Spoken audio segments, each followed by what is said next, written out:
Good morning. You probably noticed that we had the same responsive reading today. I had selected that the Wednesday before last Sunday and sent the number over to Shannon, and I was going to ask you to replace the word religion with faith, because religion is the word printed in our hymnal. But it fits so well with the topic, and it is our topic for the whole month, I thought it wouldn't hurt to reflect one more time that way.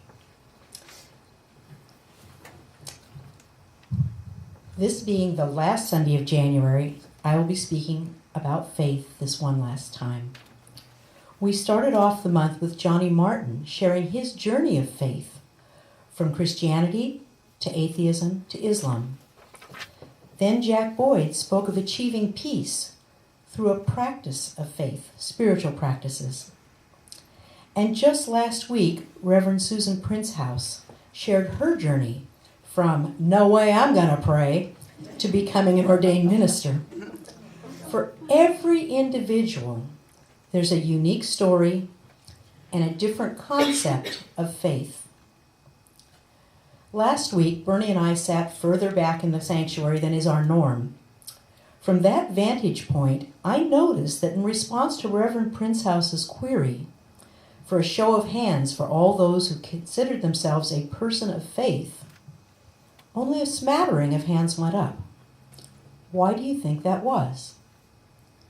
I, for one, attribute it to the frequent interchanging of the words faith and belief. Into what faith do you adhere? What creed or interpretation of the truth do you buy into? And if the response to the above is none of the above, then I'm not a person of faith. To which I say hogwash. Because faith would not be faith if it were the same as the certainty of belief. For me to believe something, there has to be evidence. I believe the earth travels around the sun. I believe in the laws of gravity and thermodynamics. I even believe that there's enough evidence in global warming to believe it's happening. But I don't believe in, or for that matter, put my faith in, a triune God, a personal savior, a devil, angels, or the certainty of an afterlife. For me, faith is the opposite of belief.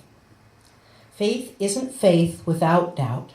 That's why I chose the song I chose today, and thank you for members of the choir for helping us to get through it.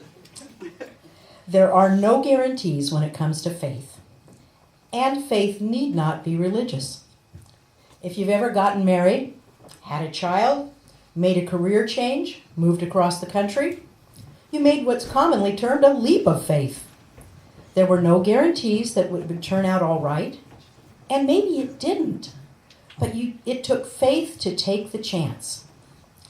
Well, maybe not so much for Mark and Jim yesterday. After 37 years, they probably had some certitude that their marriage was going to be solid. But I distinctly remember the day I walked down the aisle with Bernie waiting at the altar. My knees were shaking, and I was thinking, I sure hope this is a good idea because it's a little late to back out now. It was faith that allowed me to continue to put one foot in front of the other and move down that aisle. After a first disastrous marriage, I had faith that this one could be different. We could make a go of it. And in spite of everything, I still had faith in the institution of marriage and faith in our love. Now, after 40 years, I think that faith was well placed, but I had no way to know it at the time. Faith, for me, is what you get when you take hope and mix in trust. At least that's the closest definition that I can come up with for myself. Yours may be different. Just as courage is not courage without fear, faith is not faith without doubt. We define courageous acts as those carried out in the face of fear. If you weren't afraid, you were just stupid, right? Okay. Faith is what allows me to move beyond and act in the face of doubt. Doubt can be every bit as paralyzing as fear. I don't make major life decisions easily. I don't prepare for these Sundays easily. I'm often churning and spinning my wheels while confronting my doubts. sometimes I just have to put my faith in my ability to weigh things rationally, to trust my best guess in the course of action and hope that it all works out. In other words, move forward with faith. We all do this. We're all people of faith. We put our faith in something. In this community, we've taken a leap of faith when we decided to build a new sanctuary with no guarantees we'd end up growing into it and being able to afford it. And each week when we gather here, we are affirming some sort of faith that we are, as Johnny Martin would have said, better together. Why else would we do this? We could stay home, think our thoughts. Okay? We have faith that it will help us to better weather the storms in our own lives and to reach out to others with love, justice, empathy, generosity, when we spend this time with others who share our values and strive to live them out. I once read somewhere that a poll showed that something like 40% of the people in the pews each week attending religious services do not believe the tenets of their own faith community. So what are they doing? Are they all phonies? I would venture to guess most of them are doing the same thing we're doing, the same thing I was doing more than half my time as a Catholic. That is making a rational decision that even if I don't believe all of it, I do have faith that this way of living, trying to follow the golden rule, which is at the core of all religions, is the best way to live. And it's better yet to do it in company of others who share that faith. While preparing this week's message, I reread Karen Armstrong's book, The Spiral Staircase, her memoir of a life from a young nun to an atheist literary scholar to the author of multiple studies of the world's great religions.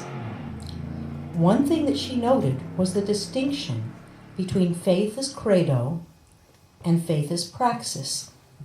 In the end, what one believes, credo, is of much less importance than what one practices, praxis.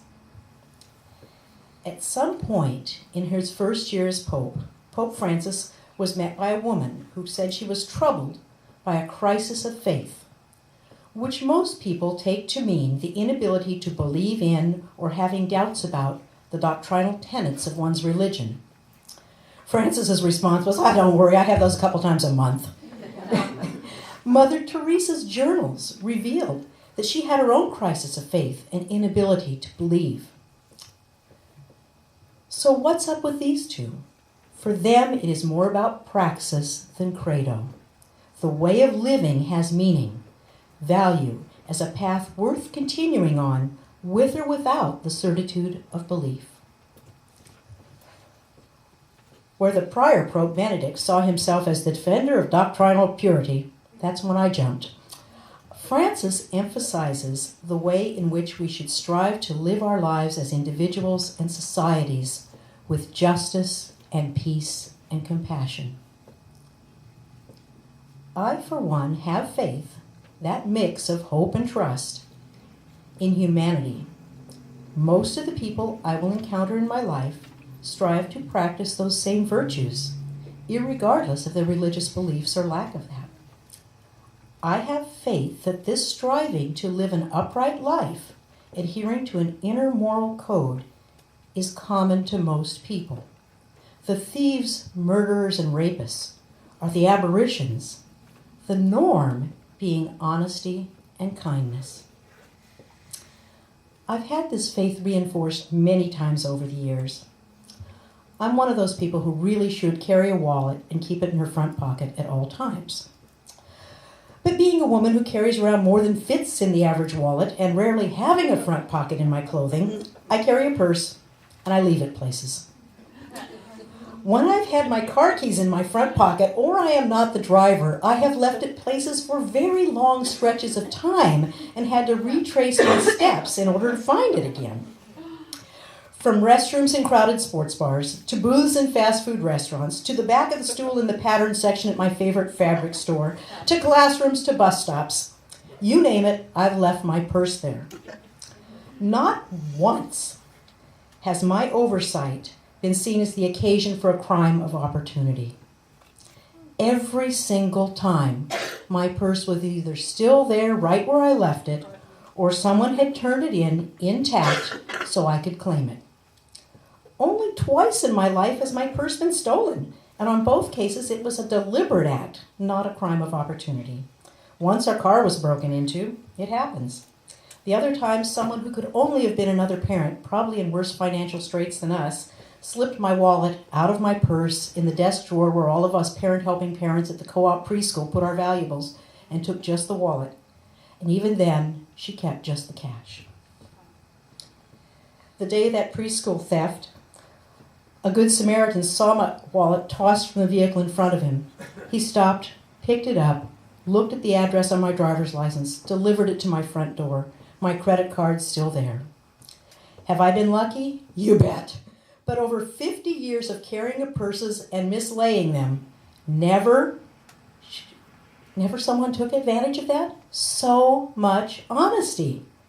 I have faith in the overall goodness of my fellow man. I just can't see myself ever feeling the need to pack a pistol for my personal protection. I have faith that most people do not wish to do me harm. Most people practice the golden rule.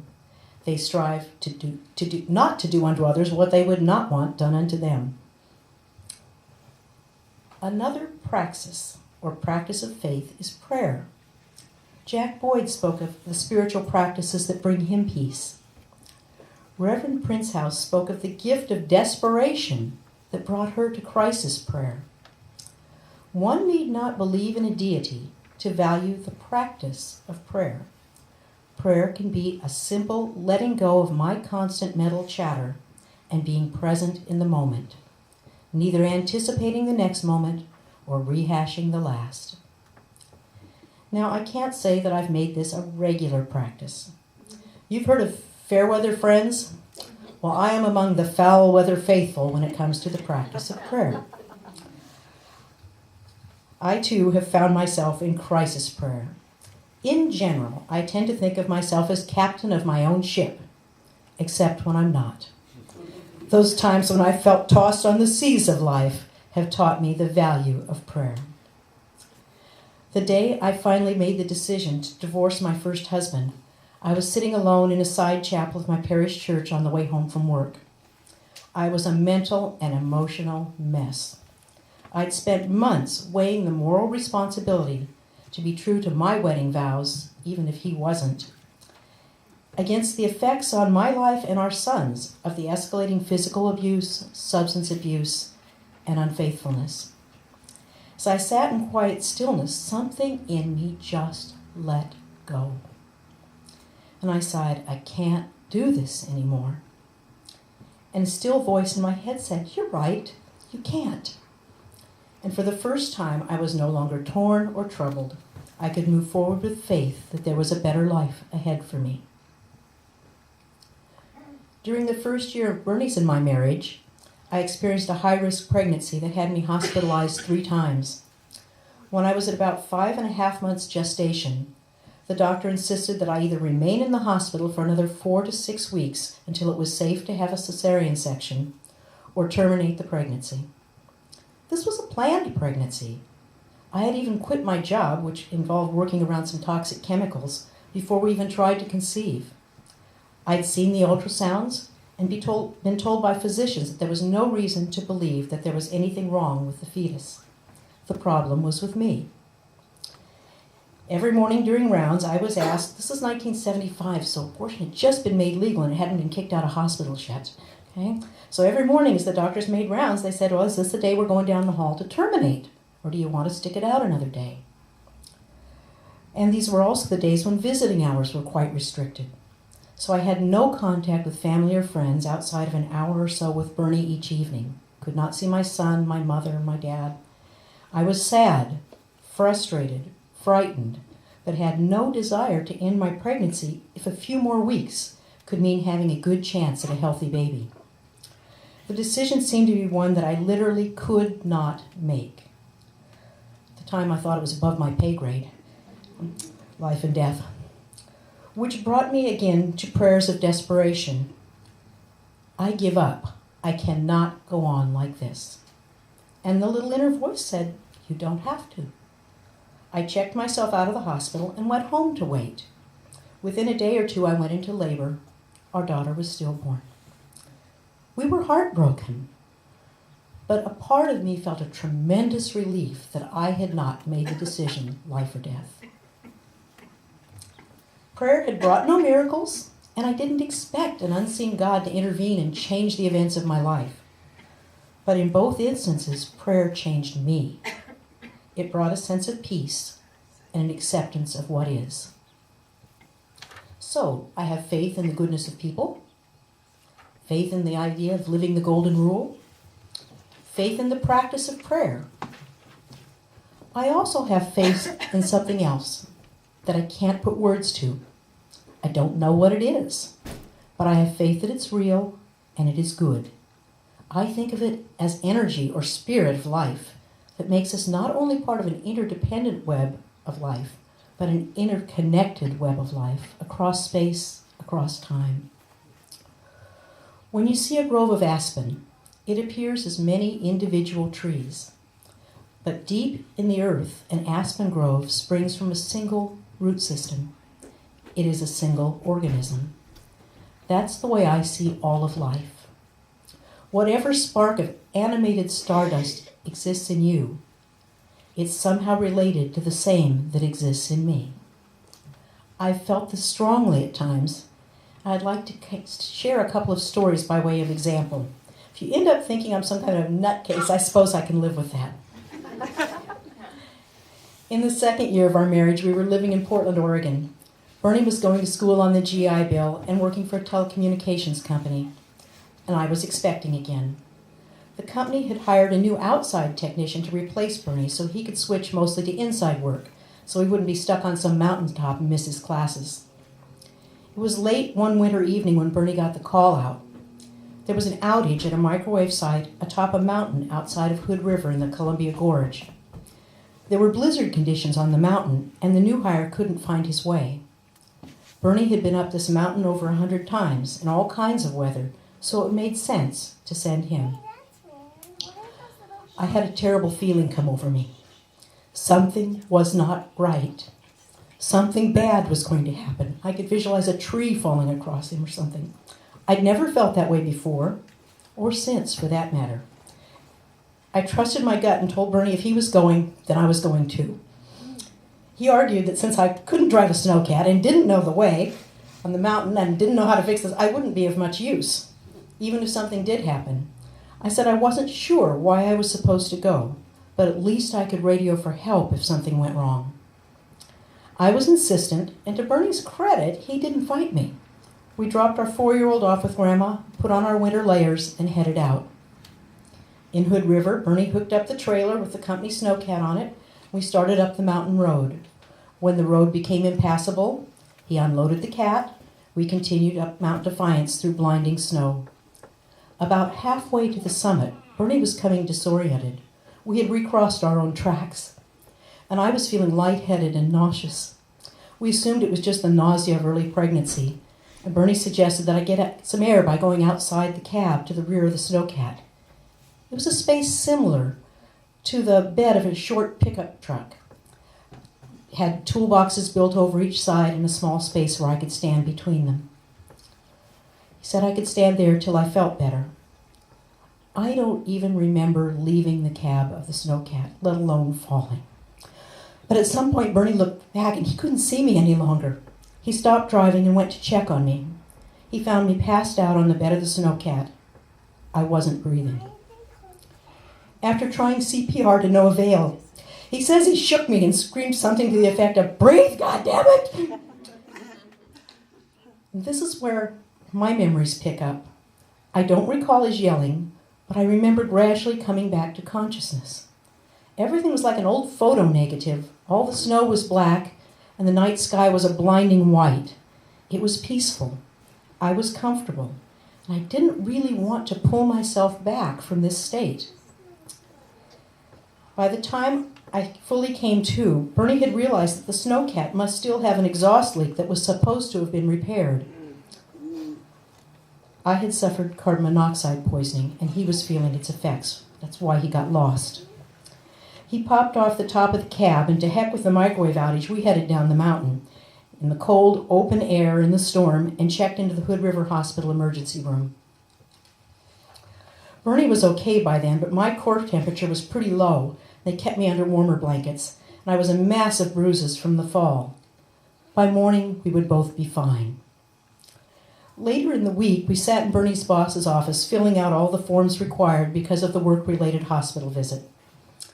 His boss was complaining that it was all much more complicated because of my presence on the mountain. This is where I lost it. You mean to tell me that the paperwork would be easier if he died alone on that mountaintop? I was his canary in the mine. That's why I was supposed to be there. Was it all just a coincidence? Maybe. But over the years, Bernie's worked a lot of 36-hour stretches through floods and snowstorms and train derailments, and this was the only time I knew in the core of my being he could not go alone. If I ever have that sense again, I will trust it again. Some years later, I returned to college. By this time, we had 3 children. I was working part-time, attending classes full-time, and I went through a period of depression, maybe brought on by that stress. Although I could barely stay awake in the daytime, I frequently awoke at night with a cold sweat and an unnamed feeling of anxiety. My coping method was to get out of bed and go downstairs to the sofa so as not to disturb Bernie's sleep. There I would lay down with an Afghan, try to relax, and calm myself by meditating. I would chant a simple mantra while slowing my breathing in time with the mantra. In and out, in and out. One night while going through this exercise, my mantra had unconsciously changed.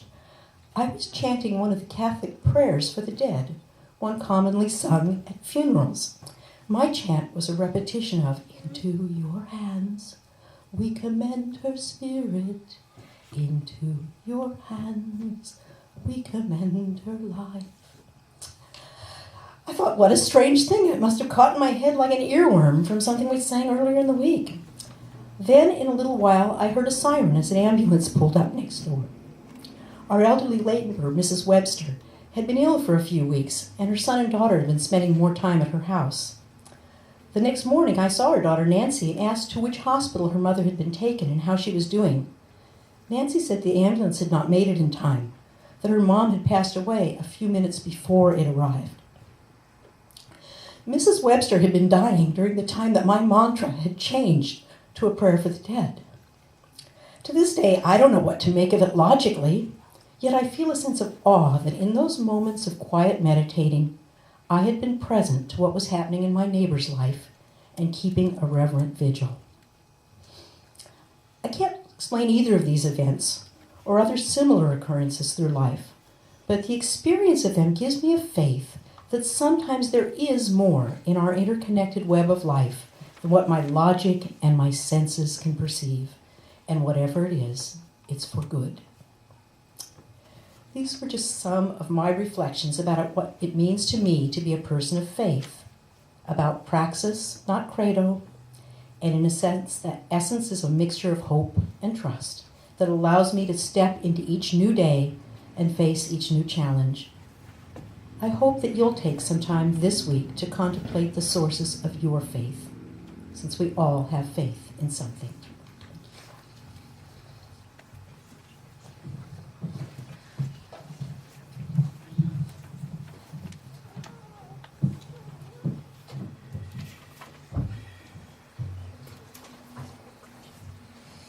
Thank you, Judy.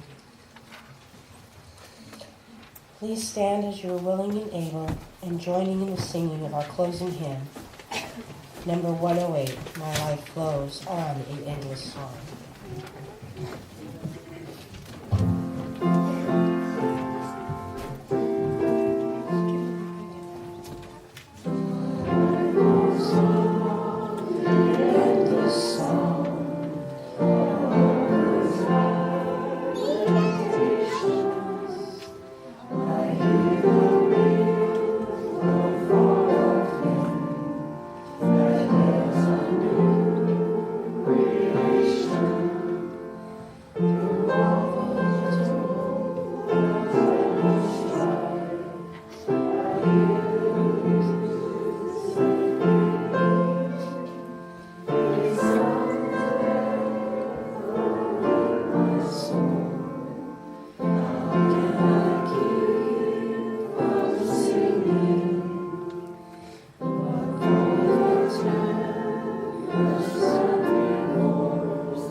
And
Judy has the benediction.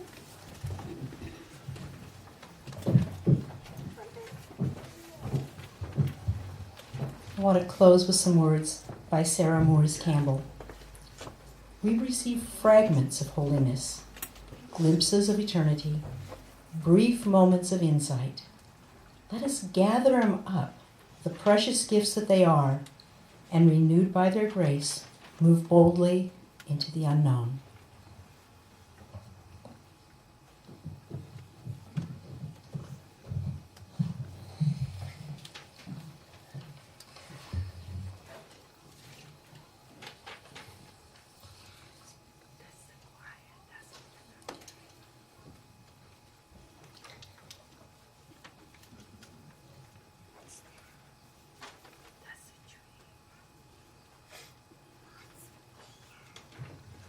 Please join me in the reading of our West Valley UU Church mission statement.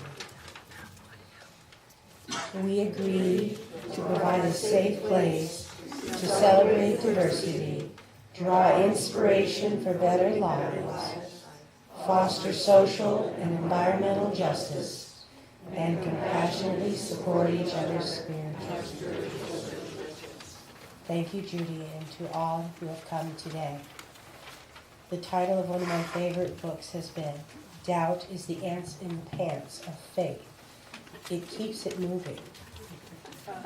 Thank you for allowing me to be a part of a wonderful, moving community of love and faith.